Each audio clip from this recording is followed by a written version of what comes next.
खुशी से हुए लाल दूल्हे राजा के। लाल खुशी से हुए लाल दूल्हे राजा के। मत्थे ते चमकन वाल दूल्हे राजा के।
खुशी से हुए लाल दूल्हे राजा के। मत्थे पे चमकन वाल दूल्हे राजा के।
सातों जन्म तू मेरा है सनम, तू ही मेरा हमदम, तेरे संग जीना अब सातों जन्म।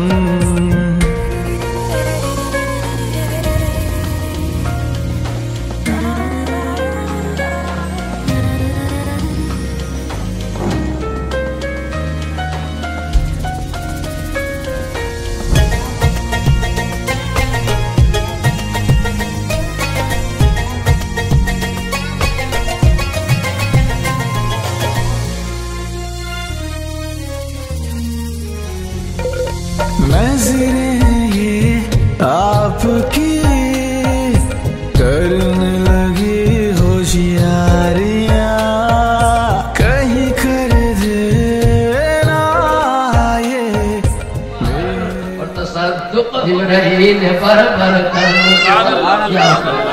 तशद्दुक़ हो रहे थे, अनवार से निकले खलीलुल्लाह जाकर आग में। कुआं के अंदर आप ठहरे और वहीं आराम किया और वहां वो सिद्दीक जो है तलवे से गोश्त को खींच लिया। आप जहां पर से गोश्त खींचा था वहां लगा अरे मोहम्मद मालूम किसी को नहीं इसरार मोहम्मद, अल्लाह ताला है खबरदार मोहम्मद, अल्लाह ताला है।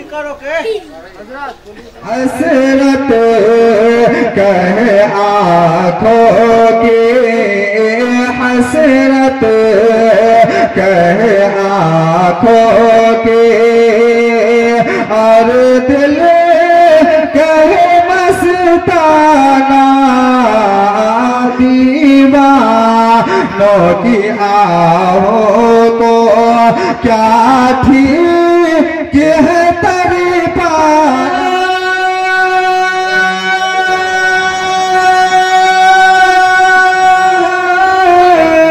जज्बात को समझाना मुश्किल हो जाता है, जज्बात को समझाना बेखुद की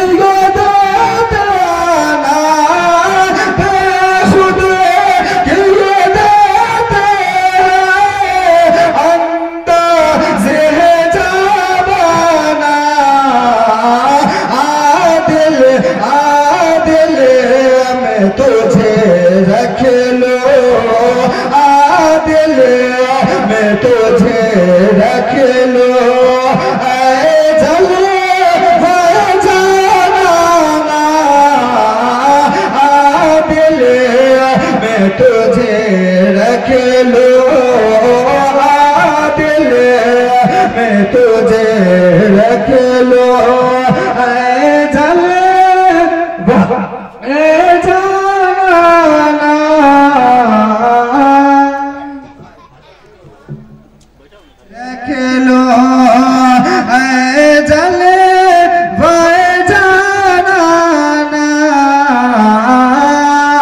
शेर भी मुलाजा फरमाए एक मरतबा मुझे बस को यतीमों को से लगाना है, बेबस को याद छोड़ना,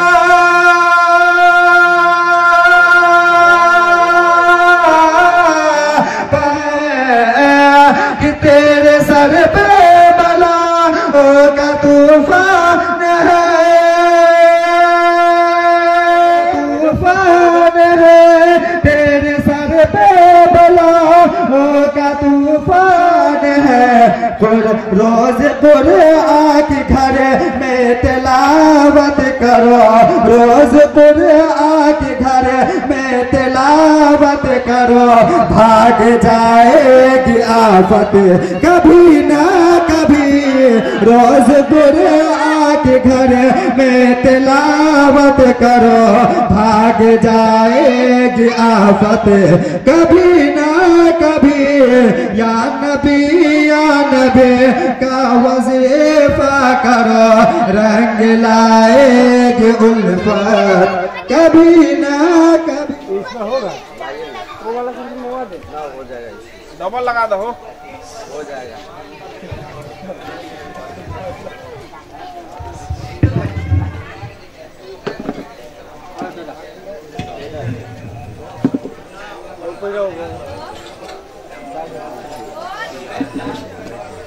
भिन्न भिन्न बालक शिशु ज्ञानी विद्वान पर्दे के पीछे अस्सलामु अलैकुम व रहमतुल्लाहि व बरकातुहू।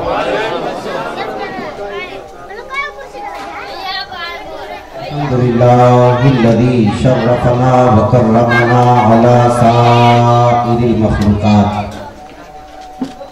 व अला आलिहि व अस्हाबिहिल्लज़ीना फाज़ू बिआला दरजात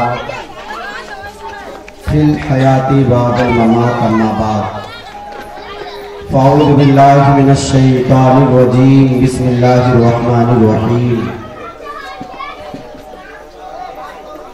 या अय्युहल्लज़ीना आमनुत्तक़ुल्लाह व क़ाला नबिय्यु सल्लल्लाहु अलैहि वसल्लम अन्निकाहु मिन सुन्नती फमन रग़िबा अन सुन्नती फलैसा मिन्नी।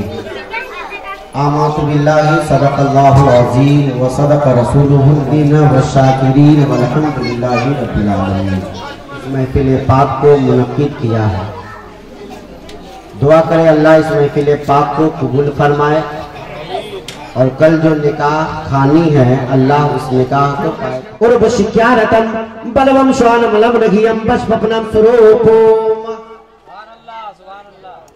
और आगे तुलसीदास जी जो हिंदू भाई के धर्म के बहुत बड़े पंडित है, वो स्वामी तुलसीदास जी रामचरितमानस में लिखते हैं, बालकांड दोहा नंबर 117, कर बिनु करम करई बिरधनाना आनंद रहत शकल रस भोगी। तुम एकम वररियम, तुम एकम शररियम, तुलम यकुल लहू कुफुवन अहद। यानी ईश्वर एक ही है। क्या है भाई? तो है क्या? कहा ब्रह्म, ब्रह्म कहते हैं प्रकाश को। यहाँ पे अगर एजुकेटेड लोग बैठे हो तो अगर कहीं 10 मिनट की स्पीच देना हो तो मुखिया जी से पूछिएगा, एक दिन पहले आकर। बहुत सारी, अब अगर आप पंचायत के जिम्मेदार व्यक्ति हैं तो आपके जहन में ये बात होनी चाहिए कि हमारी पंचायत में कौन व्यक्ति खुशहाल है, कौन व्यक्ति दुख में है। सारी बातों को जहन में रखकर स्पीच देना पड़ेगा। तो सोचिए, जहन को दौड़ाने के बाद 10 मिनट की बात तैयार होती है, यहाँ तो 1 घंटा बोलना है। ये शावान सर्वेद कंचन, भगवान के 2 तर्जुमे होते हैं। कितने भाई? 2। एक भगत जो भक्ति करे और एक वो भगवान। बोले भाई, बोलो कहते हैं भगवान है, कहते कि नहीं कहते? वो अनफॉर्मर यानी सही रास्ता बताने वाले। मैंने शुरू में बोला कि जब तक आप ईश्वर को नहीं मानेंगे धार्मिक हो ही नहीं सकते। और लाजमी है कि जब आप ईश्वर को मान रहे हैं, जिस धर्म को मान रहे हैं, उस धर्म को बताने वाला, समझाने वाला कोई तो आएगा। बोलिए भाई, कोई तो आएगा। मान, मैंने शुरू में बोला था कि इस देश में सारे धर्म मुल्क में अमन चाहते हैं, हम अपने मुल्क में शांति चाहते हैं, हम अपने मुल्क चाहते हैं। एक जो सच्चा पक्का बोले, नफरत नहीं देखना चाहते हैं, मोहब्बतों की गंगा देखना चाहते हैं। तवज्जो के साथ, यानी भगवान जिसकी भक्ति सब करें। बोलिए ना भाई। आप लोगों को समझ में नहीं आ रही और हम बंगाली थोड़े बोल रहे हैं ना। ना ठीक जल्दी में जाएंगे ना, तरफ से है। दुआ करें अल्लाह उन्हें सिराते मुस्तकीम पर चलने की तौफीक अता फरमाए। इससे बेहतर दुआ और एक उम्र हम दूत मीटर पे तुलसीदास जी से मैं पूछता हूँ, महाराज आप बहुत बड़े विद्वान हैं, आप बताइए इस पे आपकी क्या राय है? तो तुलसीदास जी कहते हैं बालकांड दोहा नंबर 117 में कि बिनु पद चले सुने बिन काना, मूरत बनती है, एक सूरत बनती है, और रामायण इसका खंडन कर रहा है। ईश्वर मूरत वाला नहीं, ईश्वर सूरत वाली को बांटने आया है, उसी को मोइनुद्दीन चिश्ती कहते हैं। यानी गरीब नवाज सरकार ने जहां अपनों से प्यार किया, उसके बाद इंशाअल्लाह एक कीमती बात, अच्छा ये मुल्क हिंदुस्तान में मुस्कुराते हुए, यानी पता ये चला, शायर कहता है, और इसे शेयर कीजिए कि चांद तारे गगन की जीनत है, चांद तारे को साथ रहने दो, ये हमारे वतन की। फिर से सुनिए, कहना है कि जिस समाज में रहे, जिस सोसाइटी में रहे, यानी मेरे साथ तो नहीं आया हूँ, मक्का को जलाने नहीं आया हूँ, भले ही तूने मुझे टॉर्चर किया है, पत्थरों से मारा है, मैं तुझे नफरत से देखने नहीं आया हूँ, बल्कि मोहब्बत से सीने से लगा। यानी मेरे दोस्त और बुजुर्गों, जब मेरे सरकार को पत्थरों से मारा गया है भाई, इनके पर चलना चाहिए। क्या करना चाहिए भाई? उनके बताए हुए तरीके पर चले, इस तरीके से चले। देखिए ये आप किसी भी धर्म की किताब उठाकर देखिए, मोहब्बत का शिक्षा दिया है। तो मेरे दोस्त और बुजुर्गों, जहां भी रहे अपनों से भी प्यार करें, अपने पड़ोसियों से क्या करें भाई, क्या करें? सबसे मोहब्बत प्यार से पेश आए। सारे लोग मिलकर दरूद पाक में सय्यदना व शफीना हबीबना नबीना व मौलाना मुहम्मद सल्लल्लाहु अलैहि सलाम अलैहि या रसूलुल्लाह सल्लल्लाहु तआला अलैहि वसल्लम।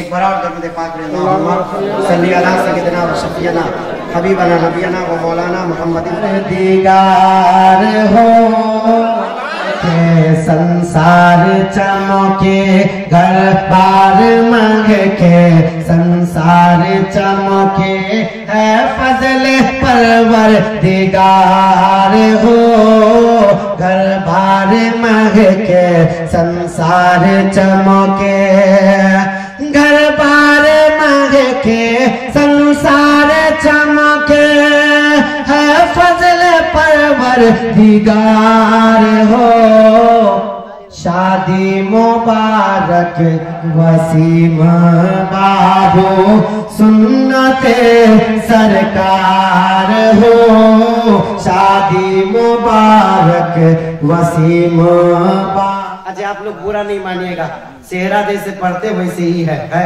लड़के के वालिद मोहम्मद शफीक साहब, चाचा इस्माइल, इसराफिल, जलील, खलील, सारे लोगों की तरफ से सुनिएगा कि खुशियाँ मनावे शफीक साहब, वालिद तेरे दिल मनावे, चाचा तेरे दिलदार हो, खुशियाँ तेरे दिलदार हो, खुशियाँ मनावे शफीक साहब, वालिद तेरे दिलदार हो, तुझको दुआएं देते हैं दिल से, तुझको दुआएं देते हैं दिल से, साए देते हैं दिल से।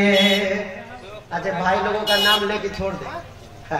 अजय आखिरी से कि भाई शमी में असगर सज्जादे मुश्ताक बाबू भी, भाई शमी में असगर सज्जादे और मुश्ताक बाबू, मुश्ताक बाबू मर हो वसीम बाबू, घर हो गुल गुलजार हो, लंबी उम्र हो वसीम बाबू, घर हो गुल गुलजार हो, घर बार महके संसार चमके, है फजल परवर दिगार हो, शादी मुबारक वसीम बाबू।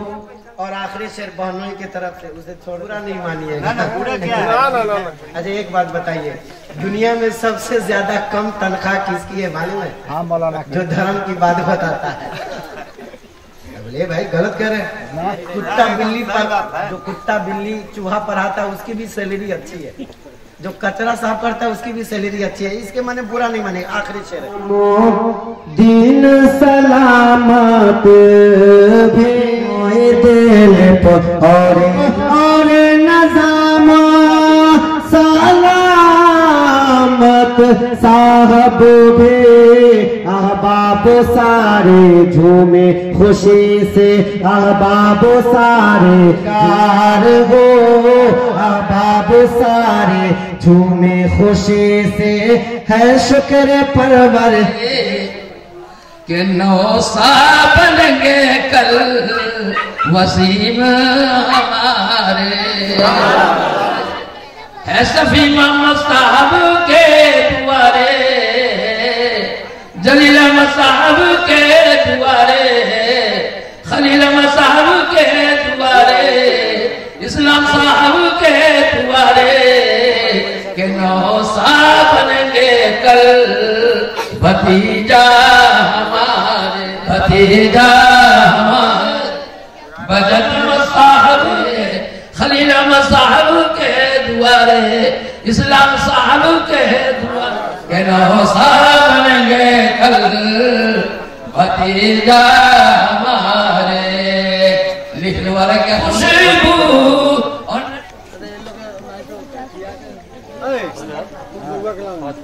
हाँ पढ़िए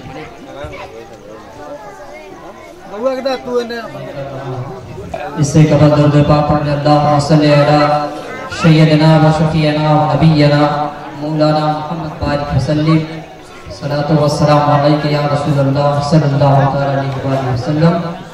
एक मरतबा रसूल बरकत में मुस्तफा जाने खुदा की अज़मतें क्या है, मोहम्मद में मुस्तफा मेरी मीठी मदीने पाँव बिछा देना क्या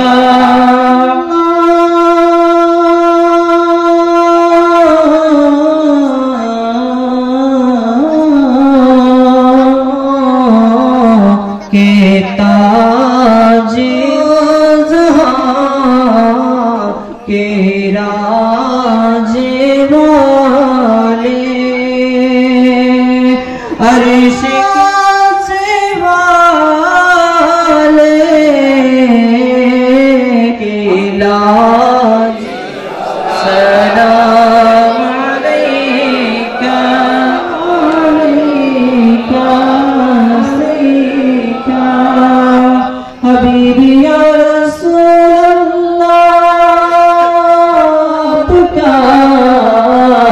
तशरीफ लाना वक्त भी कितना सीता कर या नबी सलाम अलैका या रसूला या हबीब सलाम अलैका सलाम अलैका। मौला खुदा में न कुछ रंज दिखाना मौला, बैठूं जो दरे पाक शाम से लेकर तेरा अब तक जिक्र खैर किया गया, नाते पढ़े गए, तकरीर इसमें किसी तरह की लफ्ज़ सबसे पहले आक़ाए नामदार मदीने के ताजदार यानी मोहम्मद मुस्तफ़ा सल्लल्लाहु तआला अलैहि वसल्लम की मुक़द्दस है हज़रत आदम का अल्लाह जुमला तबताबईन खुलफ़ाए राशिदीन व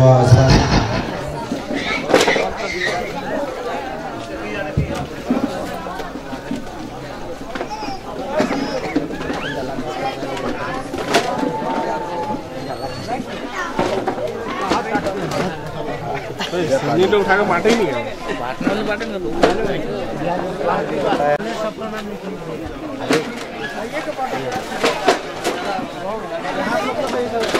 बाबू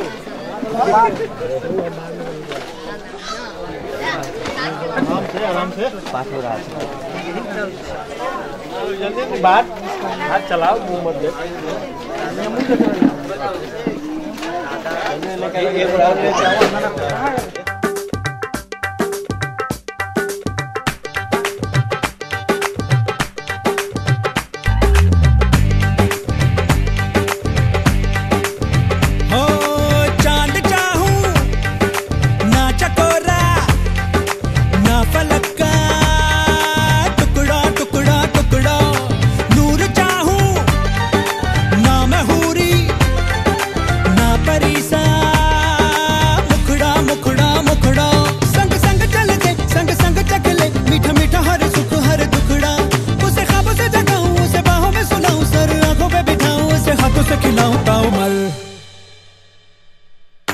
दस्तरखान बिछाया, हाँ दिल ने दस्तरखान बिछाया, दावत इश्क है।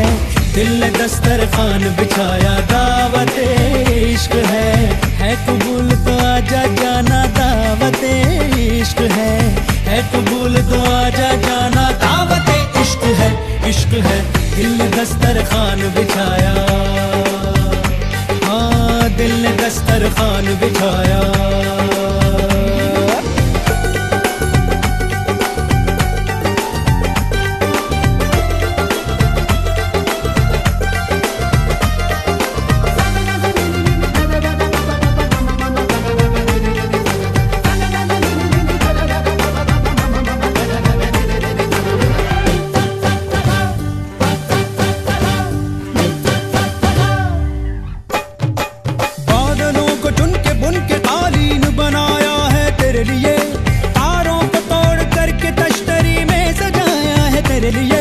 चांद तारों को क्यों सताया, दिल मिलाया है मेरे लिए, जाऊं जिधर भी खिल खिल उधर ही तू।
कमरिया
चाहता पहले के चौक पर जवानी छक बेचुक सखी नैहर के चौक पर कि हम नाही रहब कि हम नाही रहब भतारू चौक पर जवानी छक बेचुक सखी नैहर के चौक पर जवानी छक बेचुक सखी नैहर के चौक पर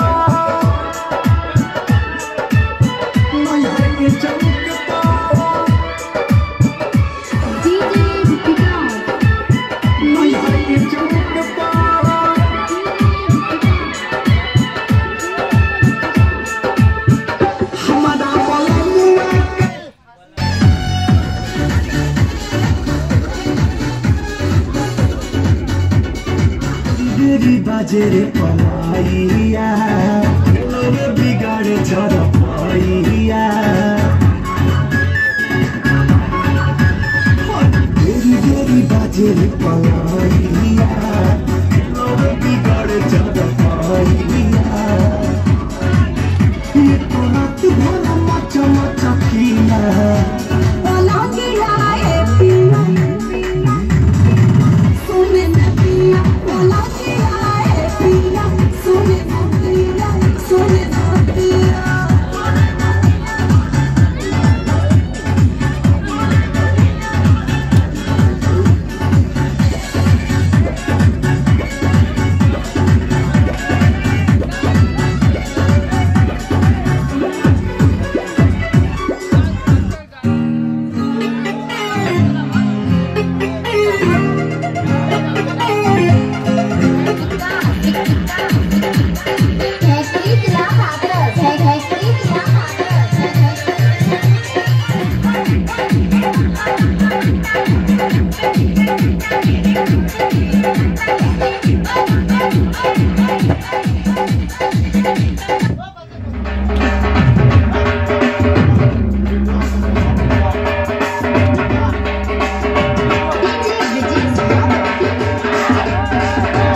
रेशम की डोरी कब सोवेगा जब सोने घलिया हो झमा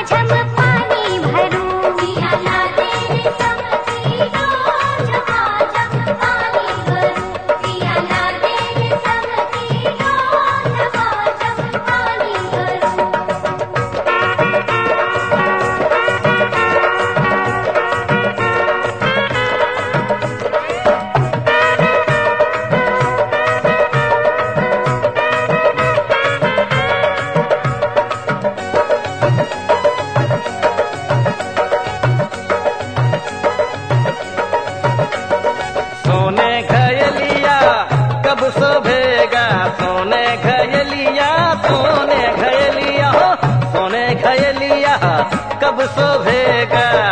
जब रेशम की रुलिया होए झमाझम पानी भरूं, पिया लाते रेशम की डोर झमाझम पानी भरूं, पिया लाते रेशम की डोर झमाझम पानी भरूं।